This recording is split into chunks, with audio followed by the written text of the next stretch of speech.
నమస్కారం.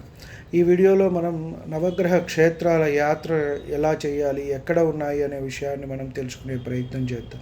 ముఖ్యంగా మనం కుంభకోణం నుంచి సూర్యదేవుని ఆలయాన్ని తొలుత దర్శించుకుంటే ఇది కుంభకోణం నుంచి 15 కిలోమీటర్ల దూరంలో ఉంది. అలాగే చంద్రదేవుడు అక్కడి నుంచి 35 కిలోమీటర్లు, అంగారక ఆలయం 49 కిలోమీటర్లు, బుధ ఆలయం 51 కిలోమీటర్లు, అలాగే గురువు 17 కిలోమీటర్లు, శుక్రుని ఆలయం 55 కిలోమీటర్లు, శనీశ్వరుని ఆలయం 56 కిలోమీటర్లు, రాహుకేతువుల ఆలయం 5 కిలోమీటర్ల దూరంలో ఉన్నాయి. ఇలా వరుసగా మనం దర్శించుకున్నట్టయితే మన కార్యాల్లో ఎటువంటి విఘ్నాలు ఉన్నా కూడా అవన్నీ కూడా విఘ్నాలు తొలగిపోవటము అన్నీ కూడా సఫలమవటము అనేది జరుగుతుంది. అలాగే మనకి ఈ నవగ్రహ యాత్ర చేసినట్టయితే మనకి యాత్రా ఫలం కూడా మనకి దక్కుతుంది.